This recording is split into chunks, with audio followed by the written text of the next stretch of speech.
You're listening to the Ask Drone U podcast. You ask, we answer your drone questions. Whether you're here to turn your passion into profit or you simply fly for fun, we're a community of learners and teachers who aspire to achieve greatness. We are Drone U. Hey everyone, welcome to a very awesome episode of Ask Drone U. My name is Paul. And my name is Rob, and this is episode number 473. Thanks, guys, for hanging out with us. We hope that you're staying warm.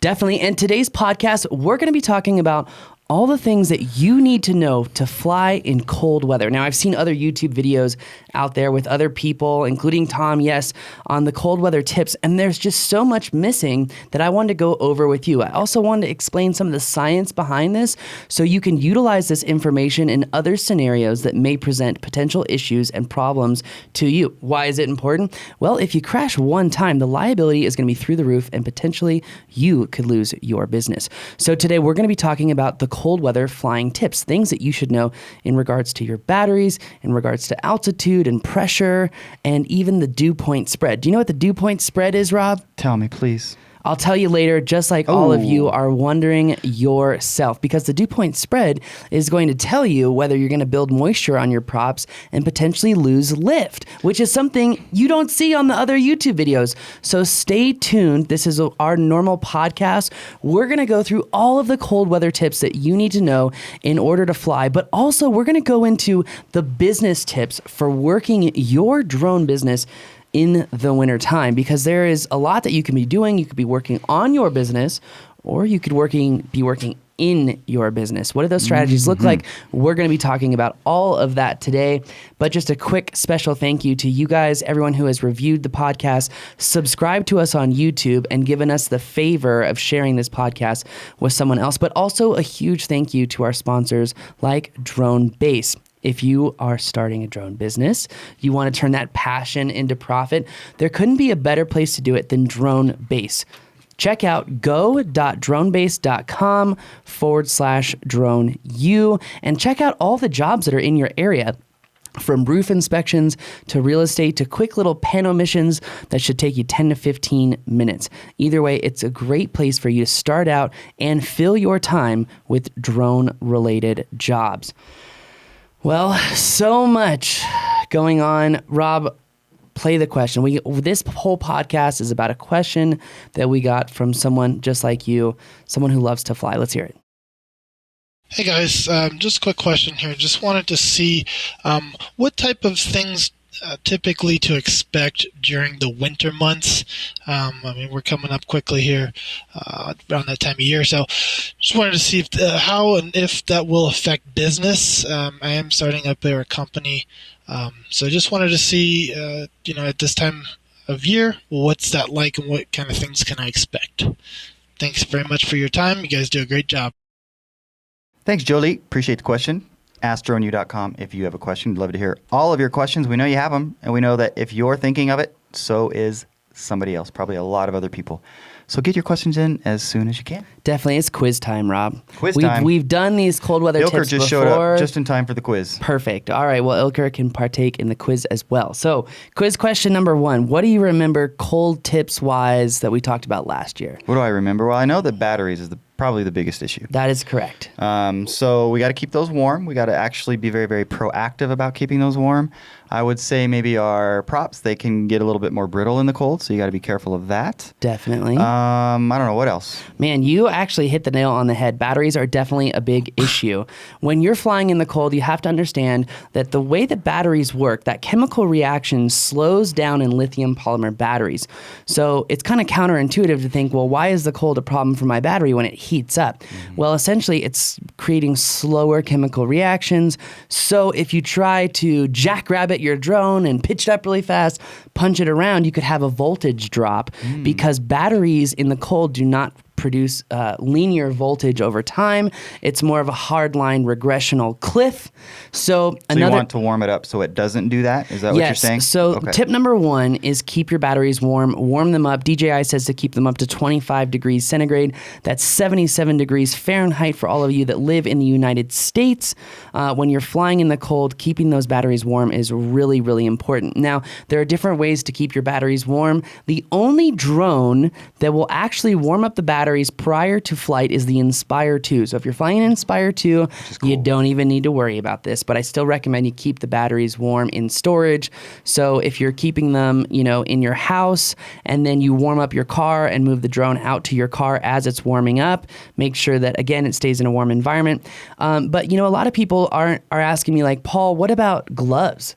Should I just wear gloves without fingertips to keep my hands warm? How do I keep the batteries warm? There's a couple different ways. The Inspire 1 has a battery warmer. In fact, you can see the link below in the YouTube video if you're watching via YouTube. If you're watching via iTunes or whatever, you can check out in the description. There's links to hand warmers. I've got links to a glove that fits over your remote and you put your hands in it, which I think is really cool because having that dexterity in your fingertips is really important. Yeah, that's handy. For smooth cinematic motions, it is really handy. No pun intended. There's also a battery warmer, DJI battery warmer that I put the link to. So gloves, battery warmer, and hand warmers to actually, if you keep the batteries in your pockets with a hand warmer, keep them nice and warm if you are moving around. But DJI put out a new recommendation this year. They said if you are flying outside in the cold, make sure to hover around actually for 1 minute just to get the battery warmed up and fired up. And get the drone warmed up and fired up as well. That's definitely correct. Got to get those juices flowing. Not that there's oil or anything, but nonetheless, juices. You're warming up the connections. Yeah. So that being said, too, I've seen a lot of people say, well, can you fly in the rain or the snow? And the answer is yes. Brushless motors can actually work underwater. They can work just fine underwater.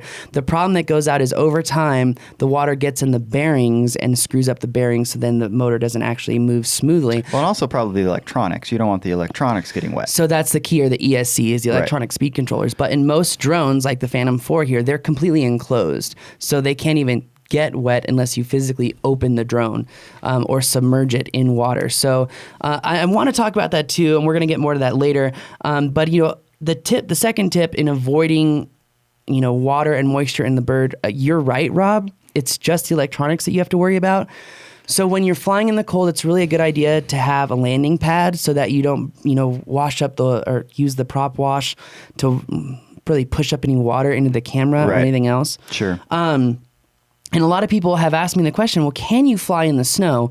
As a hobbyist, yes, you can fly in the snow. But if you have a 107 license like myself, you have to remember there are weather minimums, right? The visibility minimums, right? Yeah. So 3 statute miles of visibility in order to fly. So can it be snowing and you still have that?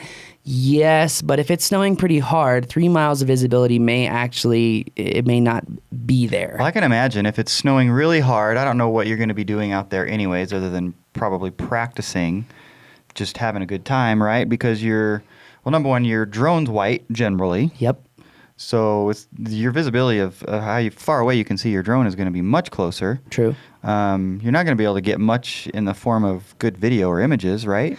Well, and that's another thing to talk about too, because just like if you are, have you ever been to the Bahamas in the middle of the summer and you're in a nice air-conditioned room and then you go outside and it's humid and your glass fogs up? Yep. We have some of those similar issues with drones. Right. But there are so many other issues. You talk about, can you get good footage in the snow, really?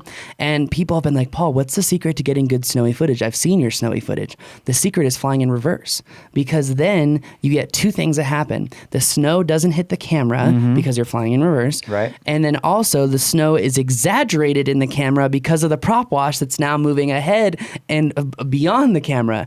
So it's, That's a cool effect, actually. Yeah. So another tip you don't see on YouTube right there, fly in reverse if you're doing video. As far as photos go, I would highly recommend you use an ND filter still, just because you're getting so much reflectivity off of the snow itself.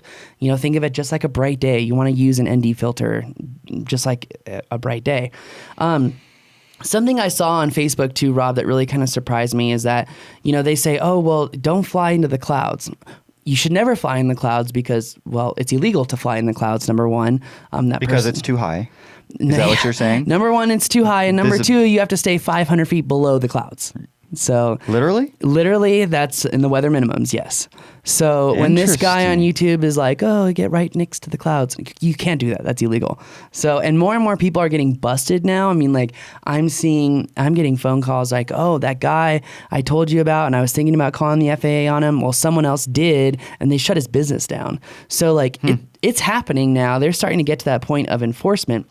But the reason that moisture is an issue, the reason that you shouldn't fly into clouds is because you can get moisture buildup on the props. If you get moisture buildup on the props, just like in an aircraft when you're at the airport and they're de-icing the plane, if you get moisture, you can lose lift. And if you lose lift, what happens to the drone, Rob? Goes to the ground. That is very correct. Bummer. And not in a controlled way. So how do you know if the moisture in the air is actually going to be a problem? Well, something to look at in what we call is the dew point spread. So what's the dew point versus what is the temperature? If they're within 5 degrees, the chances of you having moisture on your propellers is extremely high.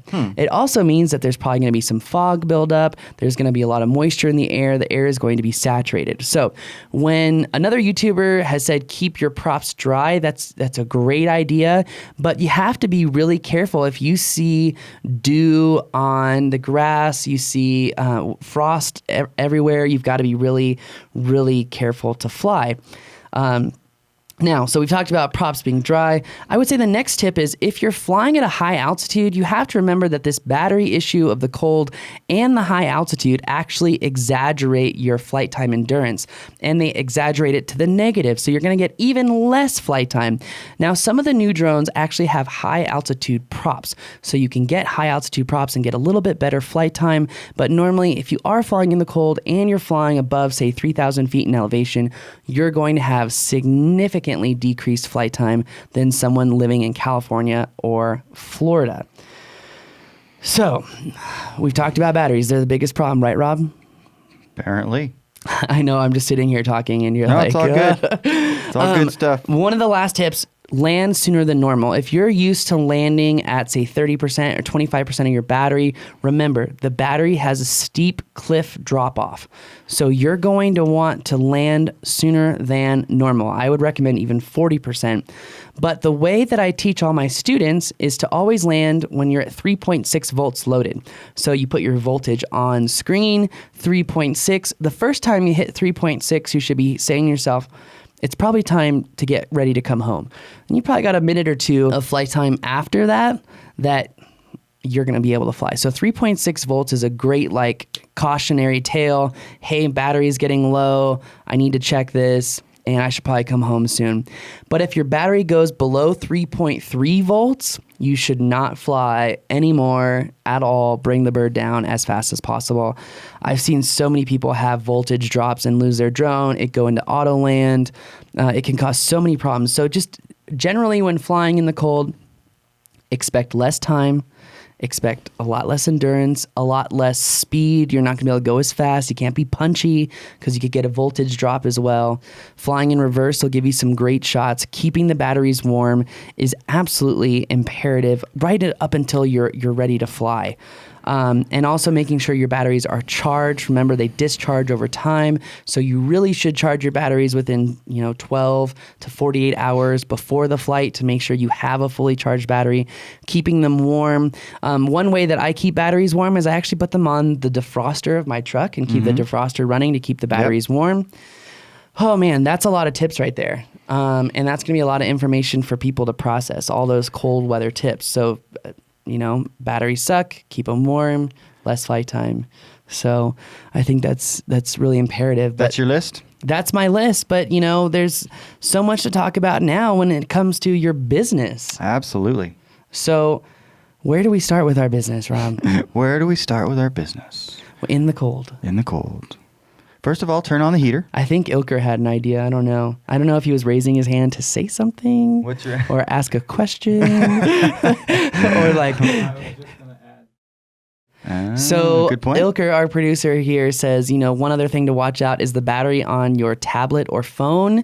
If you are using a phone as your monitor, it's really imperative to keep that warm too, because just like Ilker said, he said in the winters in Manhattan when he would be walking down the street with no shoes and socks on, that, very often his phone would be at 70% and then die out of nowhere. Which apparently within 30 was minutes. the least of his problems. Definitely. If he was walking around. He walked uphill both ways.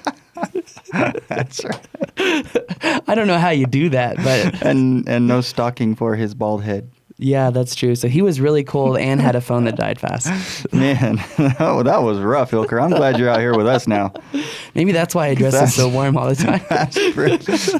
Sweaters in July. It's been the weirdest thing. It but really now has. Now I thought it all was makes sense. I thought it was like a Turkish thing or something. No, that's not. It's a bald thing. Anyways, but your business, what are you going to do during the winter months for your business to keep it going, to keep it strong, to keep growing? Let's talk there are about actually a lot of things. There are, you can work on your business or in your business. Sure. Are you working on the strategies, routines, scaling your business, or are you working on getting more business in the future and fostering relationships? Yeah, absolutely. So one of the things that you can spend more time doing is improving your systems, right? Including things like your workflow or the way that you communicate with people, setting up different methodologies of delivering content that are more efficient. So when we talk about improving your systems, those are the kinds of things that we're talking about. And theoretically, you're going to have more time to do that in the winter months because you're going to be less busy flying. If that's not true for you, awesome. Yeah. Great. Then you just have to find other times to spend time improving your systems. But that's definitely one thing. I like to look at it as an opportunity to just be that much better and get that much more ahead when the weather starts to warm up and now you're more efficient in your operation and you're going to be able to move ahead of other people because of that. Yeah. So put in that time working on your business and you'll be glad you did. Definitely. What do you think is better? Do you think working on your business, like figuring out scheduling, figuring out systems, delegating work? Do you think writing all that down, creating literally systems, you've done the systems already, but now you're writing them down. Mm-hmm. You're saying, how can I do this better? Do you think that's more important than setting up relationships with people now, setting up presentations, working with groups, associations, and whatnot? What do you think takes precedent?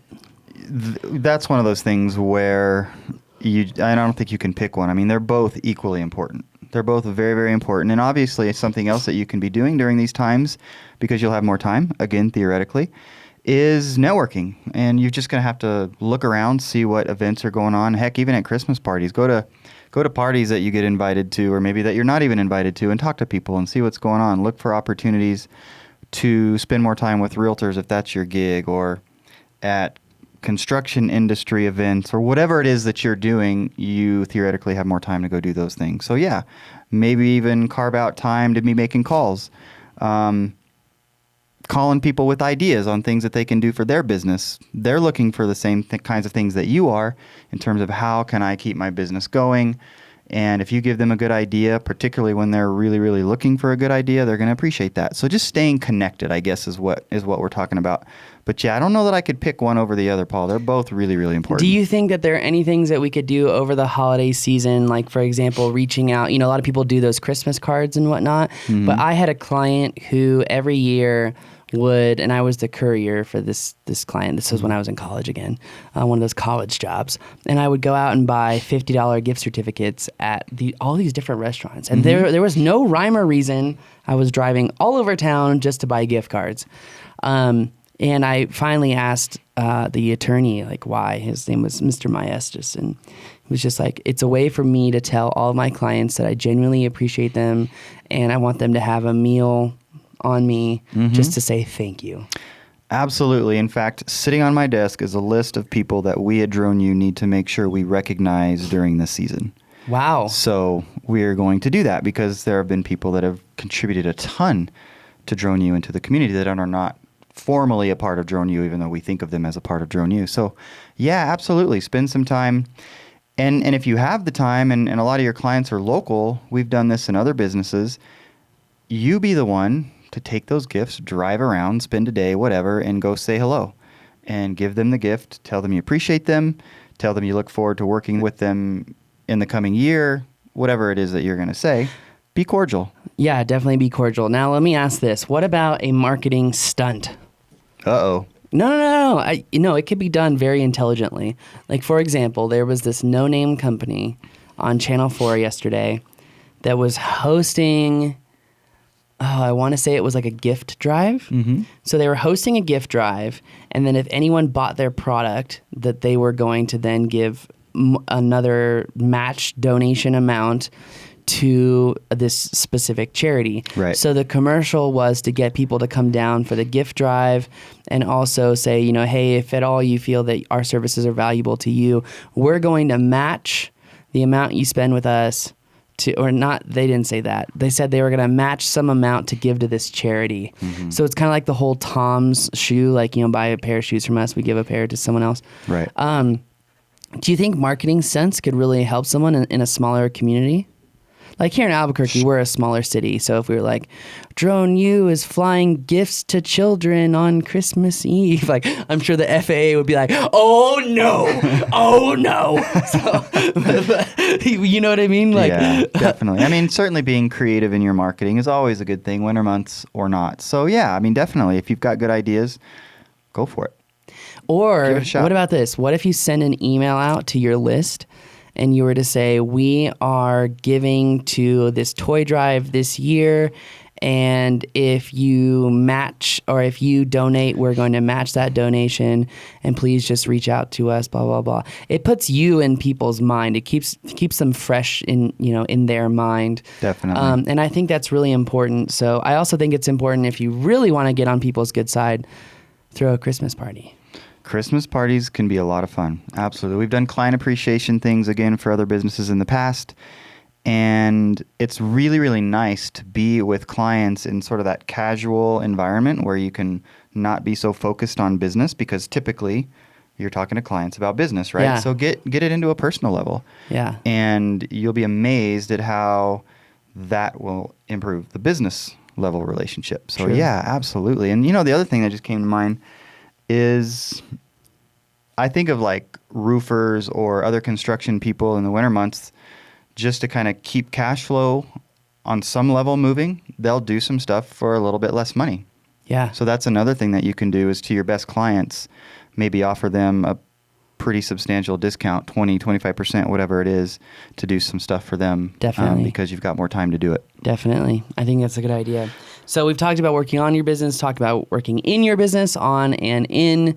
I think Rob's made it really clear it's really important to do both, because you need to look back. You need to have some self-examination on what worked and what didn't. How can you improve your systems from acquiring the client to delivering to the client, to following up with the client, to then bringing them back on as a repeat customer? I think that's really important. Mm-hmm. But it's also really important to grow your network. Now, one of the biggest key habits of successful people is having that self examination. What am I doing? How can I do it better? And being willing to change to become the best possible person that you can become. Because if you can become better and better, chances are your pockets are going to get bigger and bigger, but also you're going to be doing it for the right reasons, which is going to make your heart happier. And that makes every day better and better and easier to live and enjoy the people who we have around us and be grateful for the time that we get to spend with them, because that's what it's really all about, right? Yeah, and that rubs off on other people. Totally. Including clients, which, by the way, working on your business, interestingly, in the drone space, would include flying. Yep. That's pretty cool. Yep. So you get to go have fun, but I would consider that working on your business. Honey, I have to go to work today. Well, what are you doing? Yeah, I'm going to the exactly. field to practice for 2 hours. Shut up. Yeah. Yeah, I mean, if you're an NFL receiver, it's fun to go work on your business and go Yeah. catch balls, right? Yeah. So same thing, get out there and practice. You're going to have more time to do so. And you can put into practice all these different tips that Paul gave in terms of cold weather flying, and make sure you're doing all those things right, obviously. But get out there and fly. And just think, if you can get to that buttery smooth footage in the wintertime with your fingers cold and all those kinds of things, imagine in the summer and the spring and so forth. Piece of cake. You know what I'm going to invent? Sorry, I just had an ADD moment. I'm going to invent this little baggie that's like a fanny pack, where you can put little heat warmers in there. Yeah. And then you're like a quarterback. Right. You know, like you put your hands in there when you're not flying, you keep it warm. And then you've got like this satchel for your remote to go into. So it's like, boom, and you put your hands there, client's talking, you're like, Well, then you could "Ba-da-da-da-da." just add a couple little slots for batteries on it. Oh, wow, now we're getting intense. I So like this. that's all heated, right? Totally. And it's heating your midsection, which is a good thing. All right. So are you saying that I may lose weight from this? Because if that's the case, I'm all I over mean, it. it'll be designed by tomorrow. Anyway, guys, that's going to do it for us today. If you found the podcast useful, if you found this podcast to be valuable, please share it with someone or on someone's feed, on someone's Facebook page, on Twitter, on Pinterest, wherever you do your thing, on Instagram. The point here, guys, is that we can grow this industry and we can grow our freedom to fly if we are responsible and demonstrate safe flying. Kevin Morris said it on the FAA webinar last week. These rules are flexible. If they see good, responsible flying, we could have more freedoms.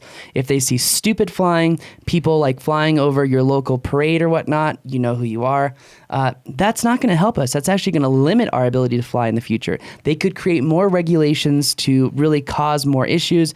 No one wants that. So please do us and yourself and others a favor and share this podcast to grow education, grow learning, so we can increase our freedom to fly. Hear, hear. On that bombshell, that's going to do it for us today. My name is Paul. And I'm Rob. This is Ask Drone U.